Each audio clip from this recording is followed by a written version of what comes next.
우리 교재 제3절 적분 판정법과 그리고 합의 추정에 대해서 같이 공부하도록 하겠습니다. 우리는 앞 시간에 배웠던 내용 다시 한번 잘 되짚어 볼까요? 우리는 앞에서 수열이라는 개념과 급수라는 개념을 공부를 했었습니다. 특히 급수를 공부할 때 우리는 주어진 어떤 무한급수가 합이 구해지는 예문도 있다는 것을 배운 적이 있었는데요. 과연 모든 무한급수의 합을 항상 구할 수 있을까라고 우리가 질문을 던졌을 때 그렇지 않은 예문도 굉장히 많다는 것을 우리가 손쉽게 예상할 수 있습니다. 예를 들어서 시그마 n 이렇게 돼 있을 때를 볼까요? 즉 1 더하기 2 더하기 3 더하기 4 이런 것은 당연히 값이 커지니까 발산하겠죠. 이와 같이 우리는 손쉽게 주어진 무한급수가 발산할 수 있는 예문을 쉽게 찾을 수 있습니다. 그러다 보니까 모든 무한급수의 합을 항상 구할 수 있는 것은 아니겠구나라는 것을 알 수 있고요. 그러다 보니까 우리는 비록 합을 구하지는 못한다고 할지라도 주어진 무한급수의 합이 과연 존재한다라고 말할 수 있는지, 즉 수렴한다라고 말할 수 있는지, 아니면 존재하지 않는다, 즉 발산한다라고 말할 수 있는지를 구별해 보려는 것이 우리의 남은 주제입니다. 즉 합을 구할 수 있으면 합을 구해보는 것이고요. 만약에 합이 구해지지 않는다면 수렴과 발산을 구별해 보겠다는 것이 이제 남은 과제인데요. 우리가 교재 제3절부터 해서 4절, 5절, 6절 이렇게 계속 학습을 해가면서 우리는 어떤 급수가 주어졌을 때 그 급수의 수렴과 발산을 구별하는 다양한 판정법을 배워보려고 합니다. 그 중에서 지금 하고자 하는 3절은 적분이라는 방법을 이용해서 수렴과 발산을 구별해 보려고 합니다. 자, 먼저 간단한 예문을 통해서 적분 판정법의 기본 아이디어를 얻어보고자 합니다.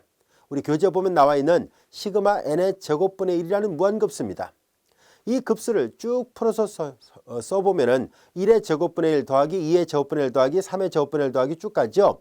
자, 이제 여기에서 n이 만약에 2나 3, 4, 5, 6, 7 이렇게 계속 n의 값을 증가시켜 가면서 즉 처음 항부터 예를 들어서 n번째 항까지 합을 우리 앞에서 배웠었죠.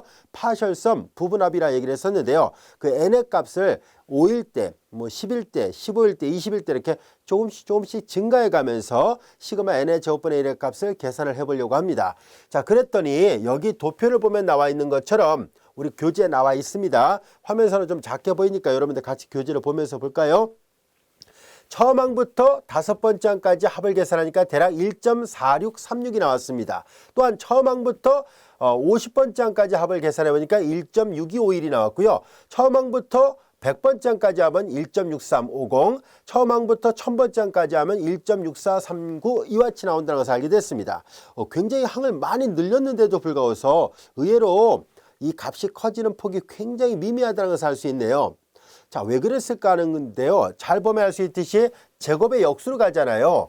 제곱의 역수니까 아주 빠르게 감소하고 있다는 것을 알 수 있고요. 그 값이 한없이 작아진다는 것을 알 수 있습니다. 자, 그래서 비록 꽤 많은 항을 더했다 할지라도 어느 정도 뒷부분에 가면은요, 그 값이 0.000001 이런 식으로 되어 있기 때문에 전체 합을 결정할 때 큰 영향을 주지 않을 거라는 것을 예상해 볼 수 있습니다. 자, 이런 예문은 그렇다면은 이렇게 몇 개를 추정해 봤을 때 무려 5000번까지 했는데도 불구하고 1.6447이 나왔네요. 그럼 우리는 대략적이나마 그럼 혹시 이 무한급수 수렴하는 것이 아닐까라고 예상해 볼 수 있을 겁니다. 자, 실제로 그런 우리의 예상이 맞는지를 알아보기 위해서 다음과 같이 그림을 통해서 한번 접근을 해보도록 하겠습니다. 우리 교재에 보면 다음 같은 그림이 나와 있죠. 자, 여기가 X축, 여기가 Y축이고요. 자, 여기 실선으로 그려졌던 그래프는 Y는 이퀄 X의 제곱분의 1 그래프입니다. Y는 이퀄 X의 제곱분의 1 그래프니까 급격하게 감소하는 그래프죠. 자, 이와 같이 되어 있습니다. 자, 이제 우리는 앞에서 다뤘던 1의 제곱분의 1, 2의 제곱분의 1, 3의 제곱분의 1 이런 값들을 어떻게 이해할 수 있을까 하는 것인데요. 앞에서도 얘기했었죠. 수열은 함수의 특별한 경우다 라고 얘기를 했었습니다. 자, 그래서 여기가 1이 있었을 때 1의 제곱분의 1이니까 이 함수 값은 1의 제곱분의 1 이와 같이 되겠죠. 이 함수 값이 1의 제곱분의 1 이와 같이 됩니다. 자, 그리고 이 터울이 1이니까 이거 1이 되겠죠. 자, 그런데 여기 잘 보면 우리는 이 수열의 첫 번째 항은 1의 제곱분의 1을 우리가 이렇게 이 점에서 함수값이니까 이렇게 초록색으로 이렇게 선분을 그어서 표시한다면 얘가 1의 제곱분의 1입니다. 1의 제곱분을 여기다 쓸까요? 자, 그런데 우리는 다음같이 기하학적인 도형으로도 얘를 이해해 볼 수 있습니다.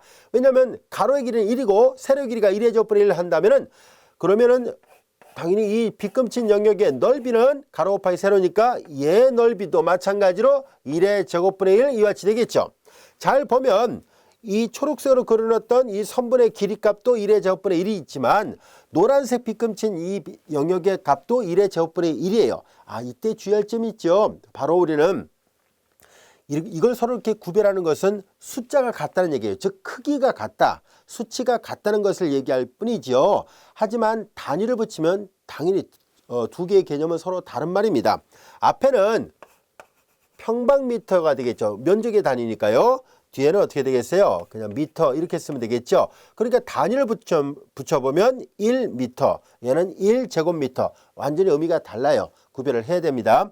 자, 이제 이와 같이 해서 우리는 주어진 식에서 이와 같이 길이를 나타내는 어떤 크기나 넓이를 나타내는 크기 값이 일치한다는 것을 알게 됐습니다.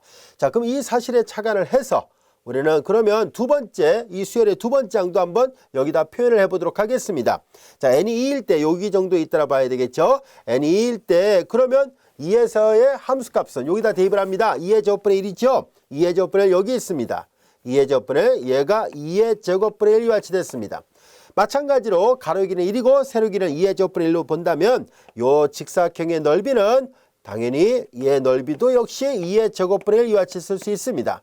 자, 또한 마찬가지로 하나만 더 해볼까요? 3 여기쯤에 있다라 볼까요? 그러면 3의 요 함수값을 대입하면은 여기가 3의 제곱분의 1과 같이 돼요. 이 함수값에다 대입을 했습니다.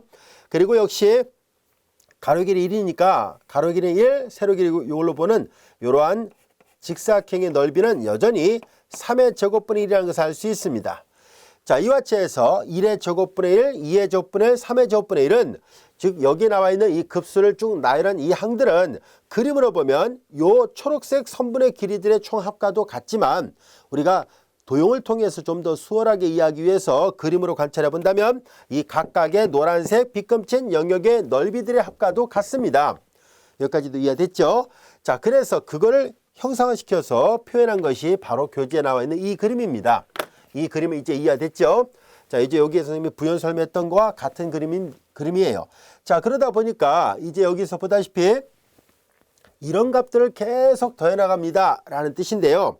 우리는 그림을 잘 보세요. 이 그림을 잘 들여다보면 적어도 여기서부터 보도록 할까요? 1부터 무한대까지 자, x의 제곱분의 1을 한번 생각해 볼까요? 1부터 무한대까지 x의 제곱분의 1 dx를 계산해 보려고 합니다. 자, 그런데 이거는 우리는 앞에서 교재 그 적분 단원 제8절인가 이상적분을 배웠었죠. 그때 우리가 공부했던 그런 모양입니다. 즉 우리는 앞에서 어떤 걸 배웠었냐면은 다음 같은 형태를 배운 적이 있었어요. 인테라 1부터 무한대까지 x의 p승분의 1 dx를 계산할 때 얘 값은 p가 1보다 클 때는 수렴한다는 것을 배웠었고요. p가 1보다 작거나 같을 때는 발산이라는 것을 배웠었습니다. 앞에서 이상적분 단원에서 학습했던 그런 예문이죠. 자, 여기 잘 보면 p가 2인 꼴이죠. p가 1보다 큰 2인 꼴이 됐으니까 그럼 이 일반적인 결과로부터 수렴이라는 것을 알게 됐습니다. 자, 그래서 이것은 수렴하는구나 하는 것을 알 수 있는데요. 자, 얘가 수렴한다는 얘기는 무슨 말일까 하고 봤더니 자, 우리는 피적분 함수가 양수면 정적분이 갖고 있는 기하학적 의미는 곡선 아랫부분의 넓이를 구하는 것과 같다라고 얘기를 했었죠. 그래서 곡선 아랫부분의 넓이 얘를 구한 것과 같습니다. 자, 이제 1부터 무한대까지 곡선 아랫부분의 넓이를 계산한 결과가 이와 같이 되어 있고요. 자, 이 적분값이 수렴한다는 얘기는 뭐 얼마인지는 몰라도 유한 확정값이 나온다라는 뜻이에요. 자, 그래서 이 값이 일정한 값이 나왔습니다는 얘기. 무한대보다 작다는 얘기는요. 이 기호 표기는 이 값이 유한값이라는 뜻입니다. 왜냐하면 수의 집합에서 실수의 집합에는 무한대가 포함되어 있지 않거든요. 그래서 이 값이 무한대보다 작다라고 표현하는 것은 왼쪽이 얼마인지는 몰라도 수렴하고 그 값이 유한 확정값입니다 라는 뜻을 담고 있습니다. 자, 이제 그렇다면 이 그림을 잘 보세요. 여러분들이 손쉽게 구별이 가능하겠죠. 자, 여기까지만 여기가 1이거든요. 여기까지만 놓고 봤을 때 곡선 아랫부분의 넓이가 얼마인지는 몰라도 유한 확정값이에요. 그래서 우리가 그냥 m이라 쓸까요? 그냥 편의상 m이라 써볼게요. 자, 이 값이 만약에 어떤 일정한 값 m이었다고 가정한다면 그러면 이 그림을 보세요. 이 곡선 아랫부분의 넓이가 토탈 m이었다고 가정했을 때 이 작은 직사각형들의 총합, 얘를 빼놓고요. 얘 빼놓고 두 번째 있는 직사각형들의 총합은 곡선보다 훨씬 더 작다는 것을 알 수 있습니다. 자, 그렇다면은 한눈에 봐도 비교가 가능하지 않겠습니까? 얘네들이 그럼 당연히 수렴하겠구나. 이들의 총합이 얼마인지 몰라도 수렴을 하겠구나 하는 것을 알 수 있습니다. 그리고 우리 앞에서 배운 적이 있었죠. 2절 마지막 부분에서 언급을 했었습니다. 어떤 무한급수가 수렴할 때 수렴하는 급수에다 유한항을 덧붙이거나 또는 유한항을 떼어내도 수렴이 변하지 않습니다. 마찬가지로 어떤 무한급수가 발산할 때 이 급수에다가 유한항을 덧붙이거나 유한항을 떼어내도 역시 발산이 변하지 않습니다. 자, 이와 같이 수렴하거나 발산하는 급수에 유한항을 덧붙이거나 떼어낸다 할지라도 그 수렴과 발산이 전혀 변화가 없다는 것을 알게 됐었어요. 자, 그래서 우리는 이 모양을 잘 보면 알 수 있듯이 서로를 잘 비교해 보니까 두 번째 항부터 즉 2의 제곱분의 1 플러스 3의 제곱분의 1 여기서부터 이들의 합은 분명히 수렴할 거라는 것을 알 수 있습니다. 얘네들이 수렴하니까 앞에서 설명한 것처럼 수렴하는 급수에다가 유한항을 덧붙여도 당연히 수렴하거든요. 그래서 얘네들도 역시 수렴한다는 것을 알 수 있습니다. 자, 그래서 이 그림을 보면 알 수 있듯이 이 x의 제곱분의 1 그래프를 이용해서 보니까 앞서 다뤘던 이 예문은 수렴하는구나 라는 것을 알게 됐습니다. 자, 그리고 책에도 나와 있는 것처럼 이 급수가 수렴한다는 것을 우리가 알게 됐는데요. 정확하게 이 합이 구해질까 하는 문제를 연구한 수학자가 있습니다. 스위스 수학자 오일러가 이 급수의 합이 구해진다는 것을 증명했고요. 그것이 정확하게 6분의 파이의 제곱과 같다는 것을 알게 됐는데요. 자, 우리는 이 등호가 우변이 좌변과 같다는 것을 지금 이 절에서 학습하지는 않겠습니다. 이것은 나중에 다양한 방법으로 이 급수의 합이 이거와 같다는 것을 보일 수 있어요. 예를 들어서 대표적으로 미분적분학 교과정을 벗어납니다만은 나중에 여러분들이 공학수학 교과정에서 프리의 급수라는 것을 공부하게 될 때 이 급수가 프리의 급수를 이용하면 6분의 파이의 제곱이 구해진다는 것을 직접 증명해 볼 수도 있습니다. 자, 지금은 얘를 그냥 등호로서 이런 값입니다라는 의미로만 살펴보도록 하겠습니다. 그래서 자, 이제 이 급수의 합은 이와 같이 표시가 된다는 것을 알게 됐는데요. 자, 이제 우리는 이렇게 어떤 급수가 수렴한다는 것, 물론 이거는 이제 값이 구해지는 경우였었습니다만 수렴한다 할지라도 값을 항상 구할 수 있는 것은 아닙니다. 그래서 우리는 이렇게 어떤 급수가 수렴하는지 발산하는지를 알아보려고 하는데요.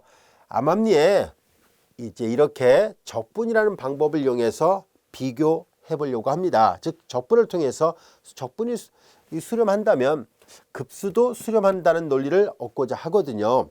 또한 마찬가지로 우리는 다음 같은 예문을 통해서 또 이제 급수의 수렴 발산 여부를 알아보려고 하는데요.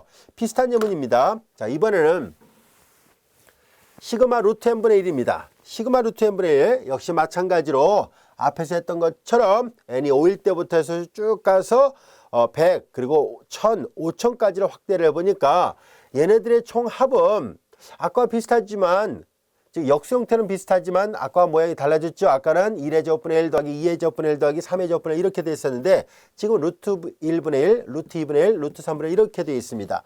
근데 n을 키워나가다 보니까 부분합이 자꾸 어떻게 돼요? 커지죠. 1000 정도 되니까 보다시피 이 값이 소수점이거든요. 61.8010이고 얘는 5000까지 가니까 139.9681까지로 값이 조금씩 증가하고 있다는 것을 알 수 있습니다. 그래서 우리는 그러면 이 예문은 혹시나 발산하는 것은 아닐까라는 것을 예상해 볼 수 있는데요. 정말로 그렇다는 것을 역시 교재의 그림, 도형을 이용해서 만들어 놓은 그림을 보고서 한번 판단을 해보도록 하겠습니다. 자, 다음 같은 도형인데요. 자, 여기 보다시피 이번에는 아까와는 다르게 루트 x분의 1 그래프를 그려보려고 합니다. 자, 루트 x분의 1 여기다 그려보도록 할까요? 자, 루트 x분의 1 역시 이렇게 완만한 형태의 그래프인데요. 요거보다는 좀 덜 가파른 형태의 그래프예요. 루트 그리고 x분의 1 이와 같은 그래프입니다. 앞에서 했던 거와 마찬가지로 여기가 1이고 여기가 2고 여기가 3 이렇게 보겠습니다. 자, 이와 같이 보는데요. 아까는 왼쪽에다가 노란색 직사각형 도형을 만들었습니다. 자, 그런데 이번에는 의도적으로 이 직사각형을 노란색 직사각형을 오른쪽에다 만들도록 하겠습니다.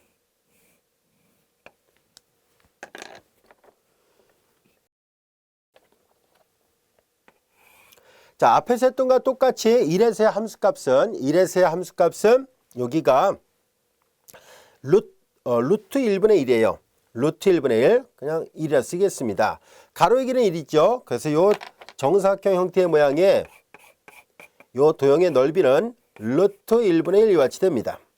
같은 논리로 자, 이제 여기서의 함수값은 루트 2분의 1인데요. 자, 근데 가로의 길이 1이니까 똑같은 방법으로 이제 우리는 이런 직사각형의 도형을 살펴본 결과 이 직사각형의 도형의 넓이는 루트 2분의 1이 같이 됩니다. 같은 논리로 여기는 루트 3분의 1이고 얘를 높이라고 가로 길이를 1로 하는 이런 직사각형의 도형을 만들어 보면 자, 이 도형은 이제 루트 3분의 1이 같이 됩니다. 따라서 이제 이와 같이 루트 1분의 1, 루트 2분의 1, 루트 3분의 1을 다 더한다는 얘기는 이러한 노란색 이와 같은 정사각형 또는 직사각형들의 합과 같다는 것을 알 수 있습니다. 근데 여기 잘 들여다 볼까요?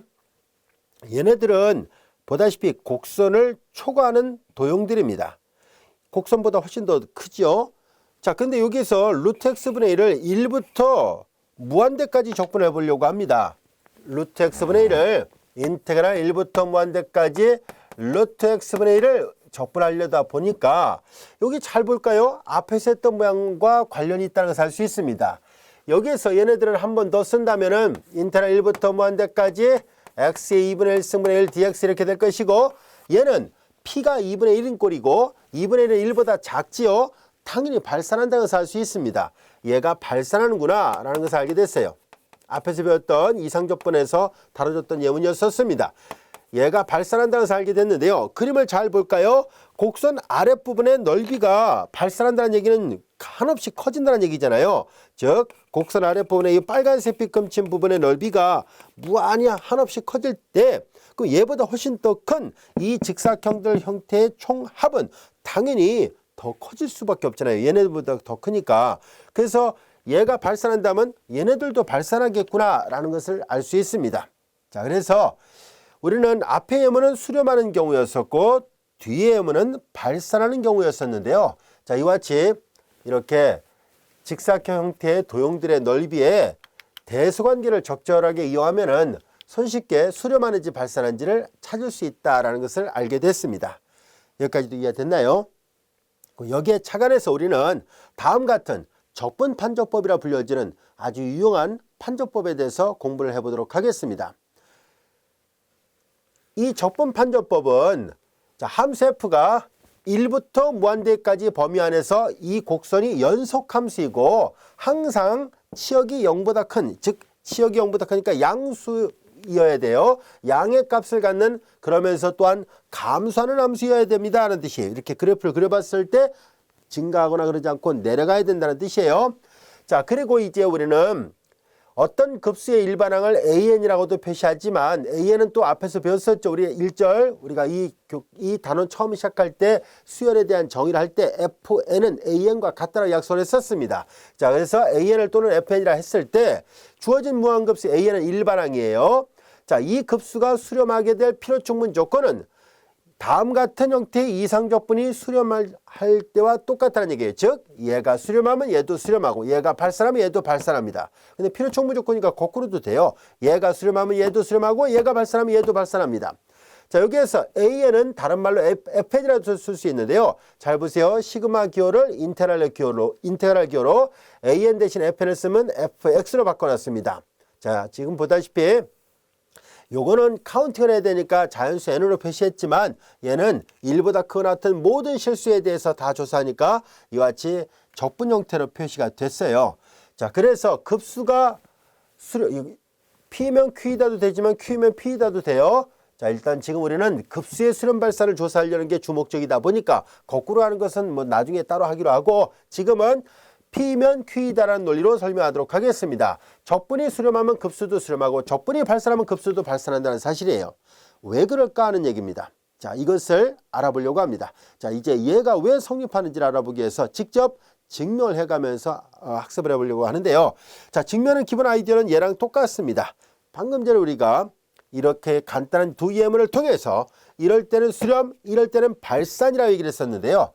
도형을 이용해서 적절하게 이 문제를 해결할 수 있었던 것처럼 우리는 마찬가지로 이 적분판정법도 그와 동일하게 그림을 통해서 증명이 가능하다라는 것을 보이려고 합니다.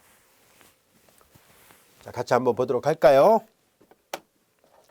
자, 우리는 다음 같은 그림을 하나 생각해 보도록 하겠습니다. 자, 어떤 곡선이 이렇게 감소한다 했었죠. 함수 fx가 이와 같이 되어 있고요. 자, 이제 여기에서 x = 1이 여기쯤에 있습니다. 1, 그리고 여기가 2, 여기가 3 이렇게 되어 있더라 볼까요? 자, 여기가 x축이고요. 여기가 0, 그리고 여기는 y축 이렇게 되어 있습니다. 어떤 곡선이 보다시피 감소하는 그래프입니다. 자, 그런데 여기에서 지금 여기 보면 첫 번째와 두 번째는 다 같이 1부터 무한대까지 적분값이 수렴 또는 발산할 때 각각 급수도 수렴 또는 발산이라 얘기를 했는데요. 왜 그런지를 앞서 설명한 거와 마찬가지로 그림을 통해서 살펴보려고 해요. 자, 1부터 무한대까지니까 여기 있죠. 1부터 무한대까지. 자, 여기에요. 1부터 무한대까지니까 이렇게 되어 있습니다. 자, 그런데 우리는 여기서 그림을 잘 들여다보면 다음 같은 도형을 생각해 보려고 해요. 자, 1일 때 함수값이 여기가 A1이거든요. 2일 때 함수값이 A2가 되고 3일 때 함수값이 A3가 됩니다. 여기는 A4 이렇게 가겠죠. 보다시피 감소하는 수열들입니다. 자, 그런데 우리는 앞에서 했던 거 비슷하게 이 한 점에서 함수값이 A1이라면 A1은 이 선분의 길이와 똑같은데요. 도형을 이용해서 계산해 보려고 해요. 가로 길이는 한 칸씩 다 1 터올라잖아요. 그래서 가로 길이 1이고 세로 길이 A1이니까 이렇게 해서 보다시피 이러한 직사각형의 넓이를 생각해 보려고 합니다. 이 직사각형의 넓이는 잘 알다시피 가로 곱하기 세로니까 그냥 이것이 A1과 같구나 것을 알 수 있어요. 자, 요 선분의 길이도 A1이고 이 넓이도 A1이지만 앞서 설명한 것처럼 이 선분의 길이는 단위를 쓴다면 미터라는 단위를 쓴다고 봤을 때 얘는 당연히 평방미터니까 말이 다르다는 것을 구별할 수 있을 거예요. 수의 크기가 같다는 의미예요. 자, 이제 같은 논리로 자, 이제 우리는 A2의 값과 똑같은 이런 직사각형, A3의 값과 똑같은 직사각형, A4의 값과 똑같은 직사각형들을 차례대로 만들 수 있을 것입니다. 자, 그럼 이 그림을 잘 보도록 하겠습니다. 여러분들이 보면 알 수 있듯이 자, 1부터 무한대까지 자, 이제 비교를 좀 해보려니까 여기다 할까요? 시그마 우리는 n이 1부터 무한대까지 an을 계산하려고 하는데요.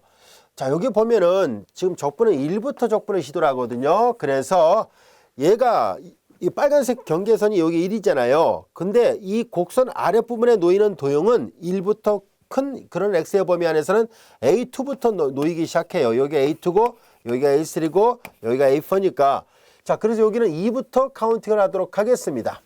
이해됐죠? 2부터 카운팅을 하면 얘네들은 자, A2, A3, A4 이렇게 쭉 다 더한 거예요. 다 끝없이 더한 것을 말합니다. 자, 그런데 부분합을 계산해 본다면 당연히 부분합 예를 들어서 i가 2부터 n번장까지 갈 때 ai라 쓴다면 두 번장부터 n번장까지 합인 거예요. 여기까지 이해됐죠? 그런데 그림을 잘 들여다볼까요? 얘네들은 인테그랄 1부터 무한대까지 함수 fx를 적분한 값보다 월등히 작다는 것을 알 수 있습니다. 그림을 이해되겠죠?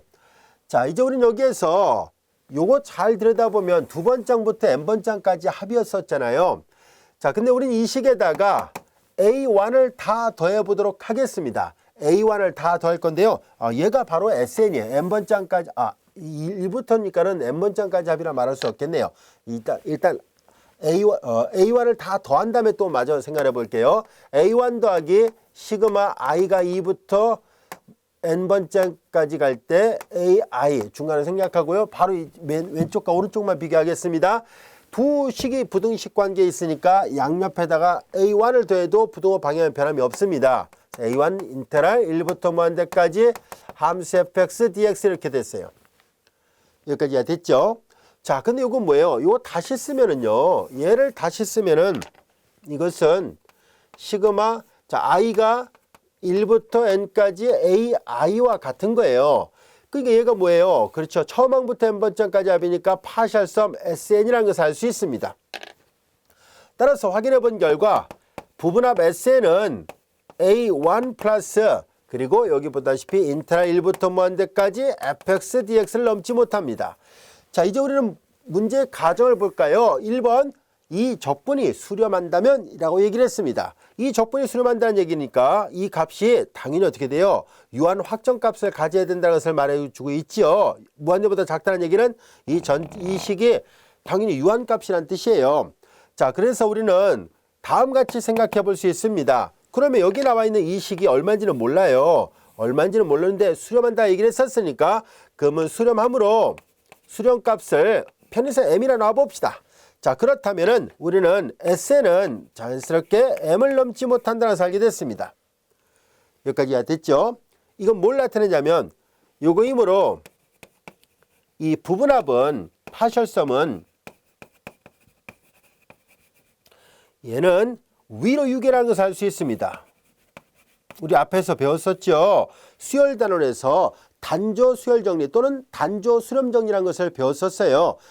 위로 6A이고 단조 증가하는 수열은 반드시 수렴한다라고 얘기를 했었으니까 그 원리를 이용해서 이 문제를 해결해 보려고 하는 겁니다. 자, 이제 부분합은 위로 6이에요. 그래서 바운디드 어버브가 됐어요. 위로 막혀 있거든요. 근데 이것만 갖고는 수렴이라 말을 할 수가 없어요. 자, 그래서 우리는 단조 증가한다는 것을 또 보여보려고 합니다. 자, 이제 우리는 그렇다면 한편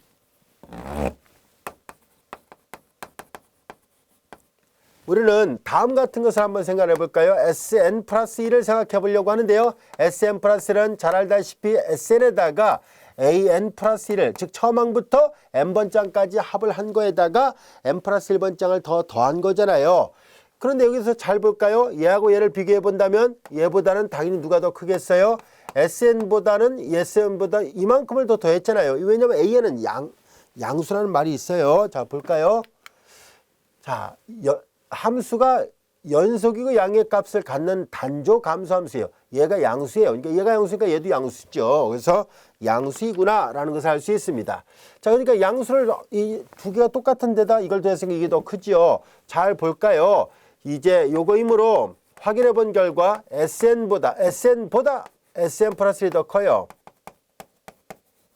따라서 수열 SN은 부분합을 나타내는 수열은 단조 증가 수열이라는 것을 알게 됐습니다.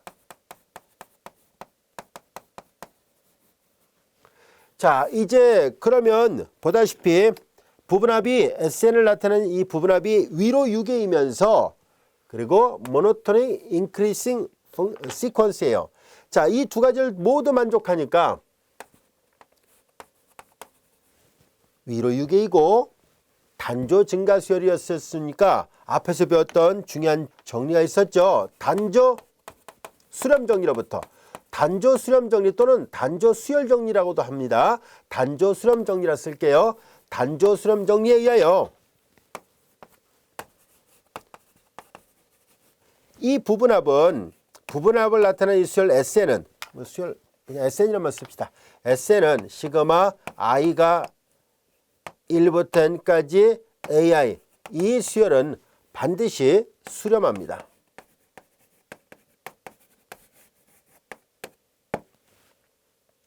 자, 이렇게 쓰지 말고 이렇게 써야겠군요. 단조 수렴 정리에 의해서 SN에 리미트를 붙인 거. 예, 되겠죠? 이 수열에 얘가 이제 수열에 마치 일반항이 된 거죠. 수열의 일반항을 확인해 보니까 어떤 크기를 넘지 못해서 유기가 됐다는 것을 확인했고, 그리고 이 수열은 자연스럽게 증가하는 수열이에요. 그러니까 우리는 앞에서 배웠던 것처럼 단조 수렴 정리로부터 주어진 수열의 극한값이 반드시 존재한다 했었죠. 그래서 SN의 극한값이 곧 이게 바로 시그마 n이 1부터 무한대까지 AN을 나타냅니다. 그래서 얘가 존재한다는 얘기니까 곧 수렴한다라고 말을 할 수 있네요. 얘가 수렴합니다.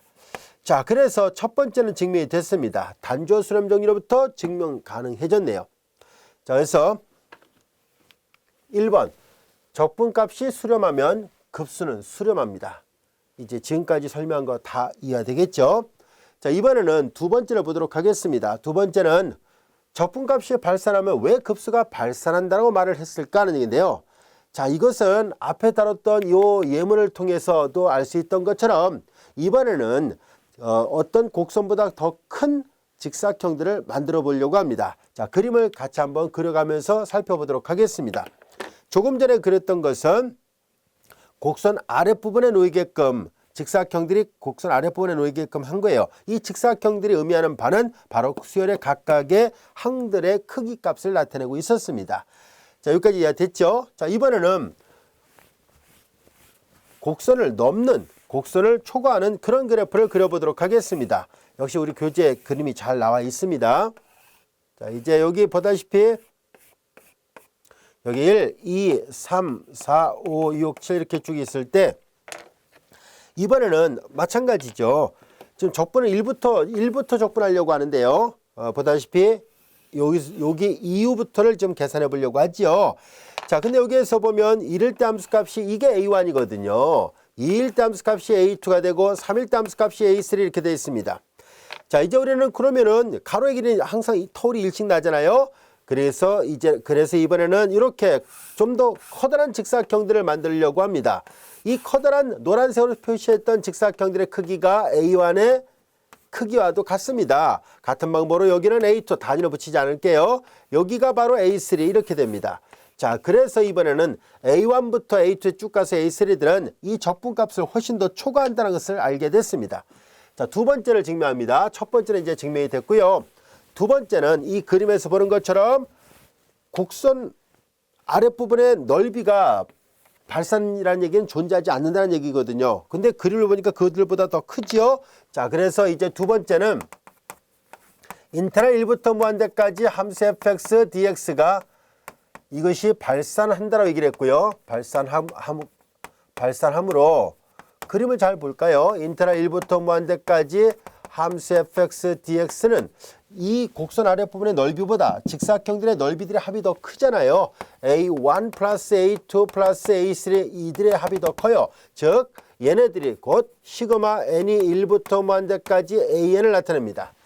잘 보세요. 이 대소관계에 의하여 얘보다 얘가 크고 작은 쪽이 발산하니까 큰 쪽이 수렴할 리는 없잖아요. 작은 게 무한대로 가는데 당연히 큰 게 상수값이 나올 리가 없습니다. 그래서 이제 시그마 n이 1부터 무한대까지 an은 분명히 발산이 맞습니다. 그래서 적분판정법을 증명할 수 있게 됐고요. 그 다음에 지금 여기는 급수의 수렴 발산에 포커스를 맞추려다 보니까 적분이 존재하면 급수가 수렴하고 적분이 발산하면 급수도 발산한다. 이런 논리를 설명을 했지만 역도 성립합니다. 다시 말해서 급수가 수렴하면 적분값도 수렴하고 급수가 발산하면 적분값도 발산합니다. 자, 그걸 어떻게 증명합니까? 하면 똑같이 반대로 하면 돼요. 뭐냐면 급수가 수렴하면 이 노란색 직사각형들의 총합이 존재한다면 급수가 수렴하면 곡선 아랫부분의 넓이도 당연히 앞에서 배웠던 것처럼 단조 수렴 정리를 동일하게 적용한다면 바로 급수가 수렴하면 적분값도 수렴할 거라는 것을 알 수 있습니다. 그리고 이번에는 급수가 발산하면 왜 적분이 발산합니까? 하면 아까 선생님 여기다 지웠습니다만 조금 전에 그렸던 그림은 뭐예요? 곡선 아랫부분의 직사각형의 넓이들이었잖아요. 바로 그 곡선 아랫부분의 작은 직사각형들의 넓이들의 합이 발산한다는 건 존재하지 않는다는 얘기예요. 그러면 그거보다 더 큰 적분값도 당연히 존재할 수 없겠죠. 자, 그래서 그림만으로도 쉽게 얘가 이해가 되고 또 증명도 어렵지 않았었습니다. 그래서 이것이 적분판정법인데요. 자, 이때 적분판정법을 적용할 때 주의할 점이 있어요. 우리 교재에서도 저자가 이 정리 바로 밑에 참고 주 이렇게 해서 써놨는데요. 거기 보면 알 수 있듯이 항상 이 적분판정법에서 적분을 1부터 계산해야 된다? 그건 아닙니다. 만약에 우리가 조사하고자 하는 이 무한급수가 3부터 되어 있다면 적분은 3부터 계산하면 충분합니다. 만약에 30부터 계산한다면 여전히 적분값을 30부터 계산하면 됩니다. 그래서 항상 이 1부터 갈 필요는 없다는 것. 그리고 또 한 가지는 이 적분판정법에서 보면 양의 값을 갖는 감수함수다. 그러니까 이 그림을 보면 몇 개의 예문을 보면 알 수 있듯이 계속 감수하죠. 그런데 처음 항부터 감소하지 않고 처음에 몇 개는 올라갔다가 내려와도 돼요. 대다수의 그래프에서 감소가 발생하기만 하면 됩니다. 즉 처음 몇 개는 유한항은 증가하다가 어느 항을 지나서부터는 계속 감소한다면 사용할 수 있습니다. 그래서 꼭 처음부터 무조건 감소할 필요는 없어요. 그래서 이제 이 시그마가 또는 이제 적분이 1부터 갈 필요는 없다는 것, 그리고 무조건 처음 항부터 감소하는 것이 아니라 처음에 한 100개 정도까지는 계속 증가를 하다가 101번째 이후부터 무한번까지는 계속 감소하더라. 그러면 사용할 수 있다는 뜻입니다. 자, 이해됐죠? 자, 그럼 우리는 적분판정법을 배웠으니까 이걸 적용할 수 있는 예문을 한번 살펴보려고 합니다. 자, 그리고 교재 그림은 다음 같은 그림이었고 앞서 다 설명했었던 거라서 이 교재 그림 충분히 이해할 수 있을 겁니다. 다시 볼게요. 곡선 아랫부분의 넓이가 존재한다면, 유한 확정값으로 존재한다면 요 직사각형들의 합도 당연히 존재하겠죠. 단조 수렴 정리로부터. 그리고 수렴하는 급수에다가 항을 하나 더 덧붙여도 당연히 수렴합니다. 그래서 수렴하는 급수에 유한항을 덧붙이거나 빼도 수렴 발산이 변하지 않는다 했었잖아요. 수렴은 수렴이고 발산은 발산이에요. 그래서 충분히 A1부터 AN이 시그마 N1부터 무한대까지 AN이 적분값이 존재하면 급수도 존재한다고 해서 알 수 있어요. 그리고 이 그림은 반대로도 설명이 가능해요. 즉 급수가 발산하면은 적분값도 발산하겠죠. 그렇죠? 왜냐하면 급수보다 적분값이 더 값이 크잖아요. 그래서 무한급수가 발산하면 당연히 정적분값도 존재하지 않게 됩니다. 또 이 그림은 적분이 아래가 이 곡선 아랫부분이 존재하지 않으면 얘보다 큰 직사각형들의 넓이와 합도 존재하지 않는다라는 논리고요. 아까 다 설명했고요. 또 얘는 반대로 생각할 수 있어요. 급수가 수렴한다면 그거보다 작은 적분값도 당연히 수렴할 수밖에 없다는 논리입니다. 이 그림으로도 충분히 앞에 배웠던 이 정리 P이면 Q다라만 써놨지만 Q이면 P이다도 성립한다는 것을 보일 수 있습니다. 충분히 이해됐죠? 자, 이제 이어서 예문을 볼까요? 다음 급수가 수렴하는지 발산하는지를 판정해 보세요 라는 얘기입니다. 자, 이제 우리는 이 예문을 잘 관찰해 보면 얘가 일반항 AN입니다. 그것을 FN이라 쓴다면 FN에 대응하는 함수를 fx라 생각한다면 fx는 x의 제곱 플러스 1분의 1 이와 같이 됩니다. 이건 뭐 한눈에 봐도 분모가 자꾸 커질 때마다 줄어드니까 감소한다는 것을 알 수 있고요. 그리고 이 치역의 값 자체가 양수예요. 왜냐하면 제곱에 1더해서 역수를 취했으니까 양수거든요. 그래서 앞에서 배웠던 적분판정법의 모든 가정을 다 만족합니다. 물론 이거 연속도 되기도 하고요. 자, 이제 보다시피 연속이란 조건도 만족하고 치역이 양수란 조건도 만족하고 그리고 감소한다는 거, 이 모든 걸 다 충족한다는 것을 알게 됐습니다. 그러면 이제 이 fn에 대응하는 함수를 fx라 놓겠다는 얘기예요. fn에 대응하는 함수를 fx라 놨을 때 이상적분이 수렴하게 되면은 그러면은 급수도 수렴하고 이상적분이 발산하면 급수도 발산합니다 라는 뜻이에요. 자, 이제 그렇다면은 여기다 대입을 해보도록 하겠습니다. 인테그랄 1부터 무한대까지 함수 fx 대신에 얘를 계산합니다. 이상적분이에요. 자, 그래서 우리는 앞에서 배웠던 것처럼 1부터 a까지 리미트 a가 무한대로 갈 때 x의 제곱 플러스 1분의 1 dx입니다. 여기까지 됐죠? 자, 이제 우리는 이 이상적분이 수렴하면은 급수도 수렴하고 이상적분이 발산하면 급수도 발산합니다. 자, 그걸 조사하기 위해서 리미트 a가 무한대로 할 때 마저 계산해 보도록 할까요? 1 플러스 x의 제곱분의 1의 부정적분은 여러분들이 잘 알다시피 아크탄젠트 x예요. 아크탄젠트 x를 미분하면 1 플러스 x의 제곱분의 1이죠. 1부터 a까지의 종점 대입한 값에서 시점 대입한 값 빼겠습니다. 종점을 대입하면 아크탄젠트 a가 되고 마이너스 아크탄젠트 1이에요. 자, 그런데 여러분들이 잘 알다시피 아크탄젠트 a가 됐네요. 아크탄젠트 a인데 a가 무한대로 가죠. 얘는 그냥 고정된 상수값이고 아크탄젠트의 그래프 개형 앞전에서도 우리가 미분편에서도 이 아크탄젠트 극한 계산할 때 많이 나온다라고 얘기를 했었죠. 그래서 극한을 계산하기 위해서라도 반드시 그래프의 모양을 알고 있어야 됩니다. 이것이 아크탄젠트 x의 모양이고요. 자, 이제 이쪽에 a로 놨습니다만 a가 무한대로 하니까 계속 무한대로 가면 이 그래프는 위에 수평정근선에 가까워지죠. 위에 수평정근선의 값은 2분의 파이고요. 아래는 마이너스 2분의 파이예요. 1이 여기 정도에 있다면 1을 대입하면 아크탄젠트 1은 4분의 파이예요.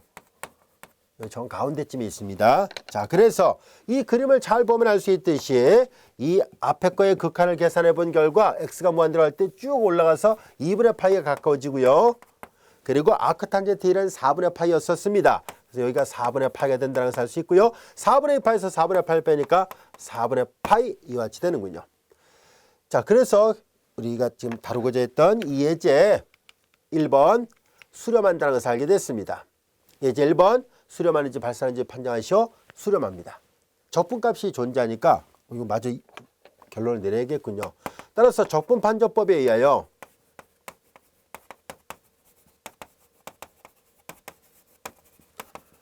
주어진 무한급수 시그마 n이 1부터 무한대까지 n의 제곱분의 1, n의 제곱분의 1은 당연히 수렴한다는 것을 알게 됐습니다. 여기까지 이해되셨죠? 자, 이제 이어서 예제 2번을 볼까요? 자, 이제 이 예문은 아주 중요한 예문입니다. 우리는 이 예문을 이제 다 계산한 다음에 다음같이 이렇게 우리 교재에 보면 글상자 이렇게 있어요. 그 글상자를 여러분들 형광펜 같은 걸로 네모해 놓고 별 표시도 해놓고 반드시 기억을 하고 있어야 돼요. 아주 유용한 그런 결과이거든요. 자, 우리는 이런 모양을 P급수라 얘기를 합니다. P 시리즈라 얘기를 할 것이고 곧 증명하겠습니다만 P가 1보다 크면 수렴하고 P가 1보다 작거나 같으면 발산합니다 라는 것을 말하려고 합니다. 자, 왜 그럴까 하는 얘기인데요. 자, 요 예제 2번을 통해서 한번 확인을 해보도록 하겠습니다. 자, 여기다 풀이를 해볼까요? 자, 이때 P의 값을 수렴하기 위한 P의 값을 구해보세요 라는 얘기인데요. 우선 첫 번째 P가 0보다 작을 때를 보겠습니다. 그러면 우리는 일반항을 찾아볼까요? 일반항은 얘가 일반항입니다. 얘가 AN이죠. 자, 이제 일반항 AN이 이렇게 있는데요. 자, AN에서 지금 얘네들은 n의 p승분의 1인데 이걸 다시 보면 n의 p승분의 1인데 얘는 n의 마이너스 p승이라 쓸 수 있잖아요. p가 0보다 작으면 마이너스 붙이니까 이거 양수예요. 그렇다면은 우리는 리미트 n이 무한대로 갈 때 우리 앞에서 배웠었던 것처럼 우리가 발산판정법이라 불려지는 것을 적용해 보려고 합니다. n이 무한대로 갈 때 일반항의 극한이 0으로 가지 않으면 뭐라 그랬어요? 그렇죠. 발산한다는 얘기를 썼잖아요. P가 음수였을 때 마이너스 P는 양수고 n이 자꾸 커지면 커질수록 지수가 양의 지수승이니까 얘는 무한대로 가요. 0은 아니잖아요. 그래서 일반항의 극한이 0으로 가지 않았기 때문에 앞에서 배웠던 발산판정법으로부터 주어진 급수는 발산합니다. 따라서 발산판정법 이유를 명확하게 설명해야 되겠죠. 발산판정법을 우리가 앞에서 배웠었거든요.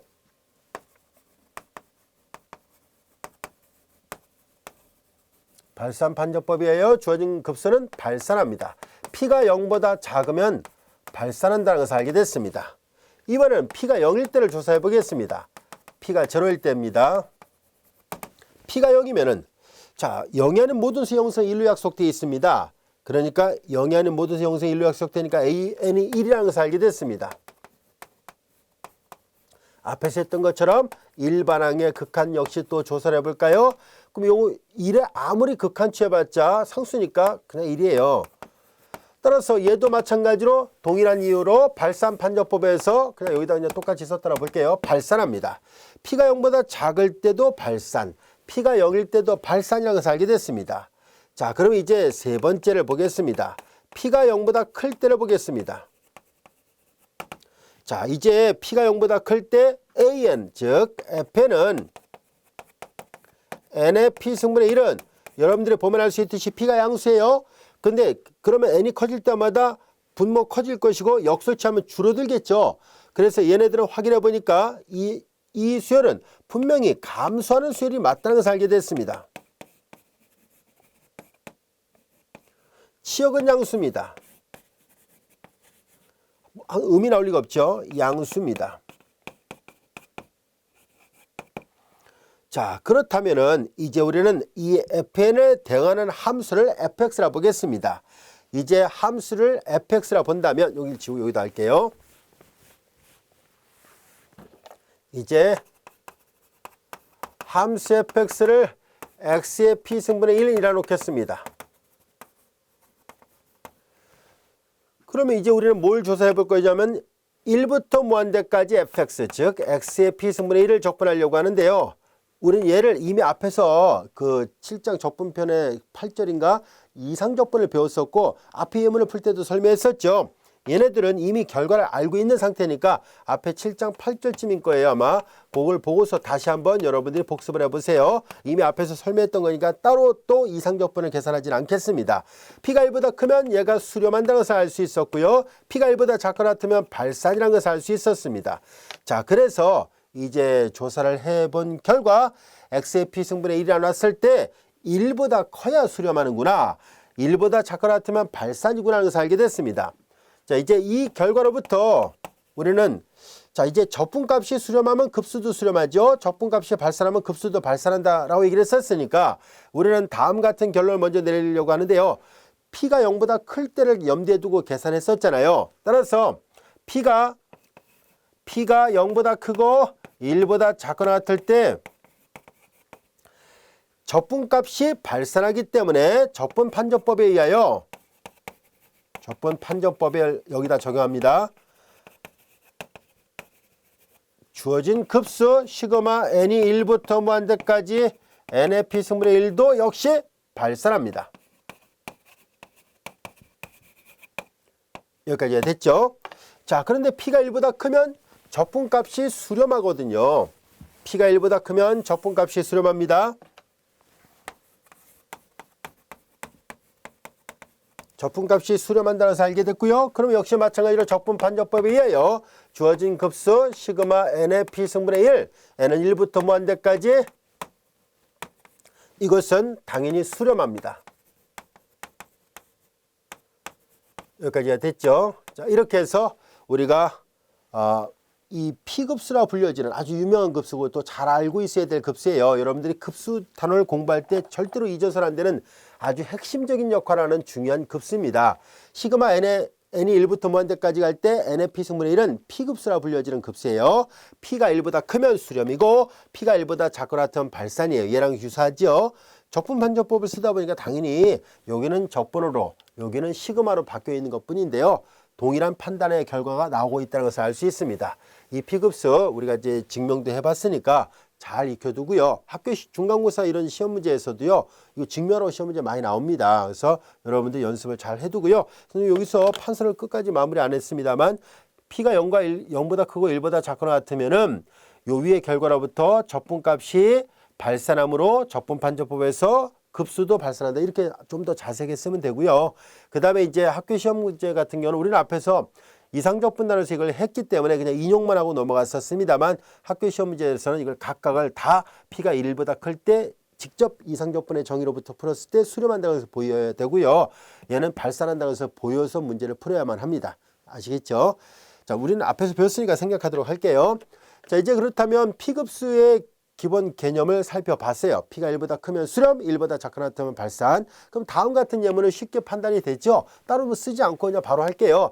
P가 1보다 큰 3이잖아요. 수렴합니다. 얘는 P가 1보다 작은 3분의 1이니까 당연히 발산하겠죠. 자, 이와 같이 우리는 어떤 급수가 이제 시각적으로 특별한 형태의 급수라면은 시각적으로도 쉽게 수렴, 발산을 구별하는 것이 가능해졌습니다. 그런데 눈으로 보고도 항상 이렇게 수렴 발산이 금방 구별됩니까? 그럴 리는 없습니다. P급수라는 개념을 배웠기 때문에 좀 더 수월하게 구별이 가능하다는 것뿐이에요. 아시겠죠? 자, 이제 우리는 여기서 이제 한 가지 또 주목할 것은 뭐냐면 적분판정법에서 적분값이 급수의 합이 아니라는 것을 주목하세요라는 얘기. 이거 당연한 얘기예요. 왜냐하면 앞에 그림을 잘 보세요. 우리는 이 그림을 잘 보면 만약에 이 빨간색 형태로 그려졌던 감사는 곡선 아랫부분 x가 1보다 크거나 같은 범위 안에서 x축과 곡선과 x과 1부터 무한대까지 이 적분값이 구해졌더라 보아요. 수렴한다는 얘기가 의미하는 바는 이 곡선 아랫부분의 넓이가 구해졌다는 얘기일 뿐이에요. 그런데 급수의 수렴 발산은 결국은 뭐예요? 이 지금 직사각형의 넓이들의 합이 구해졌다는 얘기잖아요. 근데 잘 봐요. 적분값하고 급수의 합이 같을 리가 없죠. 이렇게 빈틈이 생기잖아요. 그래서 당연히 적분값이 수렴한다고 해서, 즉 적분값이 존재한다고 해서 그 적분값 자체가 급수의 합이라는 뜻은 아니라는 뜻이에요. 아시겠죠? 이 빈틈이 많이 있으니까 당연히 차이가 있을 거라는 것을 시각적으로 봐도 알 수 있고요. 그걸 다시 한번 강조하는 차원에서 써놓은 거예요. 즉 급수의 합과 정적분 값이 일치하지 않아요. 단지 얘가 수렴하면 얘도 수렴하고 얘가 발산하면 얘도 발산한다 라는 것만 얘기해 줄 뿐입니다. 실제로 얘를 예문을 통해서 계산해 보니까 앞서 얘기했었죠. 오일러라는 스위스 수학자가 직접 계산해 본 결과 6분의 파이의 접이고요. 하지만 오른쪽을 계산하면 1이라서 두 개의 결과가 일치하지 않으니까 이 적분값 자체가 존재한다는 것이 급수의 합을 지칭하는 것은 아니므로 주의를 하세요라는 얘기예요. 이해되셨죠? 자, 예제 4번을 보겠습니다. 다음 급수가 수렴하는지 발산하는지를 역시 결정해 보세요라는 얘기입니다. 자, 이런 문제 우리는 조금 전에 배웠던 것은 P급수는 아주 대표적인 그런 예문이었었다면은 이제 얘는 적분판정법을 꼭 써야 될 때 언제 어느 때 적분판정법을 쓸 수 있을까 하는 얘기인데요. 자, 이런 것도 한번 살펴보도록 하겠습니다. 자, 예제 4번을 보면은 자, 얘가 AN에 해당되고요. AN은 FN이라 봤을 때 우리는 처음부터 함수 fx를 생각해 보도록 하겠습니다. 처음부터 함수 fx는 n 대신 x로 바꿔놓은 거예요. n 대신 x로 바꿔놓으니까 이와 같이 되겠죠. 함수 fx를 이것이라 놓겠습니다. 이 함수는 분모하게 되면 불능이고요. 얘도 잘 보면 x가 0보다 클 때만 정의되어 있죠. 그러니까 이 함수는 0보다 큰 이 범위 안에서 잘 정의된 연속함수입니다. 자, 일단 연속함수라는 것은 알게 됐는데요. 우리가 적분판정법을 쓰려면 감수한다는 것을 보여야 되고요. 그리고 치역이 양수라는 것을 보여야 되는데요. 정말 그런지 한번 알아보도록 하겠습니다. 자, 우선 감수 의무를 알아보기 위해서 F'을 계산해 보도록 하겠습니다. 분모를 제곱하고 분수함수 미법을 적용합니다. 분모를 제곱하고 분자 미분하고 분모 곱하고 마이너스 분자 곱하고 분모 미분하죠. 분모 미분은 1이에요. 약분하죠. 정돈해 보니까 x의 제곱분의 1 마이너스 로그 x 이렇게 됐습니다. 자, 우리는 미분에서 일단 0이 되는 값 한번 찾아볼까요? 임계점 한번 구해보도록 하겠습니다. 미분이 불가능한 점도 있어요. x = 0에서. 그리고 보다시피 x가 음수일 때. 그런데 이 범위 안에서만 계산하겠다라고 얘기를 했었으니까 0 안 들어가고 음수도 안 들어가니까 그러면 이 범위 안에서 임계점 어떤 값이 있는지 한번 볼까요? 따라서 요거 힘으로 우리는 f'x가 0이 되는 값을 찾아본 결과 그러면 lnx가 1이 되면 되겠네요. lnx가 1이라는 얘기는 x가 2란 얘기입니다. 자, 그런데 x = 2가 여기쯤에 있더라 봐요. 2가 여기쯤, 이제 1은 여기 있고 2가 여기쯤에 있더라 봐요. 그 2일 때 얘가 미분해서 0이 된다는 얘기예요. 그런데 x = 2보다 작으면 어떻게 되고 x = 2보다 크면 어떻게 되는지 볼까요? 일단은 x가 1이면 진수가 1이면 로그는 제로니까 여기 통과합니다. 자, 그리고 여기서 몇 가지를 그래프의 개형을 좀 더 따져 볼게요. x가 0의 오른쪽으로 갈 때 x분의 로그 x를 계산합니다. 자, 그러면 이거 x가 0으로 가고요. 무한수 역수니까 무한대로 가겠죠, 얘가. 그리고 얘는 x가 0의 오른쪽으로 가면 마이너스 무한대.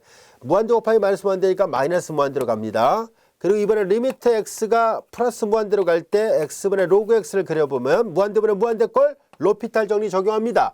로피탈 정리 적용하니까 분모 미분하면 1이고 분자 미분하면 x분의 1. 무한대 역수꼴이니까 0으로 가죠.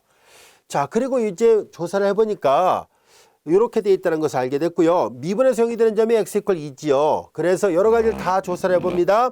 이제 f2의 값을 한번 또 구해볼까요? f2의 값을 구해보니까 1부터 먼저 넣어볼게요. f1을 이게 2를 집어넣으면 분자 0이 되니까 0이고요. 2를 대입하면은 자, 2를 대입하면 밑과 진수 같은 로고는 1이죠. 2분의 1이 나오는군요. 자, 이와 같이 됐어요. 여기까지도 이해됐죠? 그 x가 무한대로 갈 때 이거 양수고요. 얘도 양수로 갑니다. 그러니까 양수분의 양수의 그 극한값이 양이란 0이 나왔잖아요. 근데 이건 x가 커질 때마다 1보다 크기만 하면 얘네들은 항상 양수니까 음은 나올 리가 없어요. 자, 이 모든 걸 다 종합을 해볼까요? 0의 왼쪽으로 갈 때 마이너스 무한대로 가고 1일 때 0을 통과하고 그 다음에 2일 때 2분의 1 그리고 무한대로 갈 때 0. 대략 이렇게 그려지겠군요. 자, 대략 이렇게 그려지는 그래프입니다. 이 그래프가 함수 fx는 x분의 로그 x의 그래프인데요. 자, 여기 보면 여기서 얘가 극대이자 곧 최대가 되는 것을 어떻게 할 수 있냐면 이계도함수 판정법을 써도 되지만 2보다 조금 작은 값을 넣어봐요. 2보다 조금 작은 값을 넣어보면은 얘가 2보다 작으면은요. 자, 이제 이 로그의 그래프는 여러분들이 잘 알다시피 이렇게 그리잖아요. lnx의 그래프 여기쯤이 2예요. 자, 이거 1이고요. 2보다 작은 값을 넣으면 1보다 작죠. 2보다 큰 값을 넣으면 1보다 크죠. 2보다 작은 왼쪽에 있는 값을 넣었을 때 얘가 1보다 작아요. 그러니까 이거 양수예요. 그 도함수 양수란 얘기는 접선의 길과 양수란 얘기니까 이렇게 그려지고 1보다 큰 여기가 2가 있을 때 2보다 큰 어떤 x 값을 넣어요. 뭐 2.01 뭐 이렇게 넣으면 1보다 크다는 얘기고 얘가 1보다 크니까 1에서 1보다 큰 걸 빼면 마이너스죠. 그러니까 2보다 좀 큰 값에서 접선의 길과 음이라는 얘기는 이렇게 감소한다는 얘기예요. 그래서 그래프의 개형은 이렇게 여기가 극대이자고 최대값이에요. 이렇게 올라갔다 내려가는 그래프라는 것을 알 수 있습니다. 얘는 연속함수예요. 0보다 크고 무한대보다 작은 범위 내에서 연속함수인데요. 마냥 증가하거나 마냥 감소하지는 않았다는 것을 알게 됐어요. 대신 보다시피 올라갔다가 적정선에서 내려가고 있다는 것을 알게 됐습니다. 여기까지 이해됐죠? 그래서 우리는 이제 처음 항부터 앞에서 얘기했었죠. 적분판정법은 처음 항부터 감수할 필요 없다고 얘기를 했었어요. 유한항을 제외한 나머지 항에서부터 감수하기만 하면 됩니다. 확인해 보니까 2 이상일 때 감수하고 있다는 것을 알게 됐습니다. 따라서 확인해 보니까 그래프의 경우로부터 x가 2보다 클 때 감수함수입니다.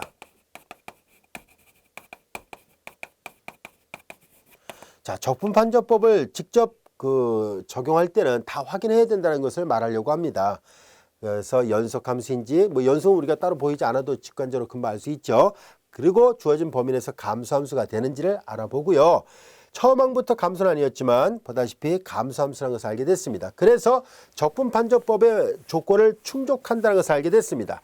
적분판정법의 조건을 충족하니까 그래서 적분판정법을 이용해 보려고 합니다. 즉 적분판정법을 이용한다는 얘기는 적분을 직접 해보겠다는 얘기죠. 인테그랄 이제 적분을 시도하는데 x분의 로그 x를 계산합니다.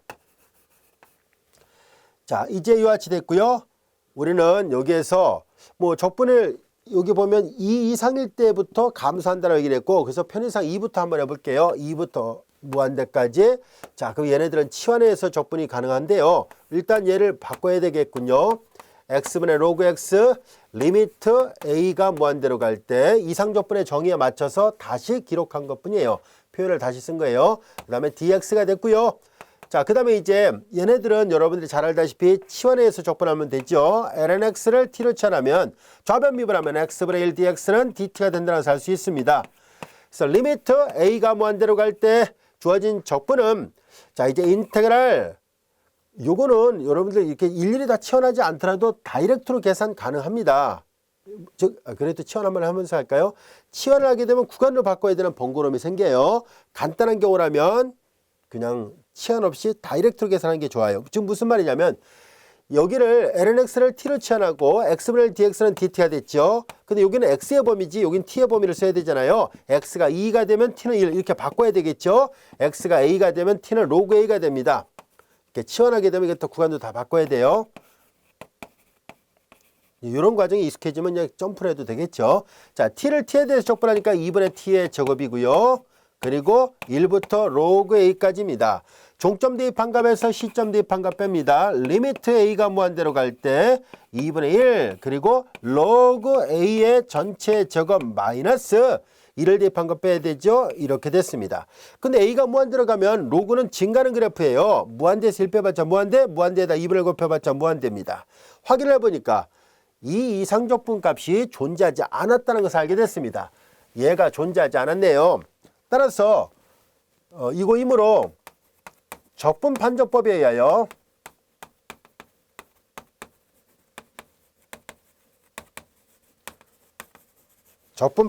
의하여 우리는 시그마 자 n이 2는 없잖아요. 자연수에 2는 없어요. 얘가 2.78이니까 3 이상부터일 때는 확실하게 n분의 로그 n은 분명히 이것은 얘가 발산하니까 적분판정법에서 얘도 역시 마찬가지로 발산합니다. 자, 근데 우리는 앞에서 또 뭘 배웠어요? 어떤 급수가 수렴 또는 발산할 때 유한항을 덧붙이거나 빼도 수렴 발산이 변하지 않는다라고 얘기를 했었죠. 자, 그래서 우리는 유한항을 덧붙여도 수렴 발산이 변하지 않으므로 그래서 시그마 n이 문제에서 주어졌던 1부터 무한대까지 해도 여전히 수렴 발산은 변함이 없어서 발산이 맞습니다. 여기까지가 됐습니까? 자, 이제 이와 같이해서 우리는 예제 4번 급수의 수렴 발산 여부를 확인할 수 있게 됐습니다. 여기까지 다 이해되셨죠? 자, 이어서 우리는 급수의 합의 추정에 대해서 학습을 해보려고 하는데요. 강의량이 많아졌네요. 그래서 우리는 다음 시간에 급수의 합의 추정에 대해서 같이 학습을 해보도록 하겠습니다.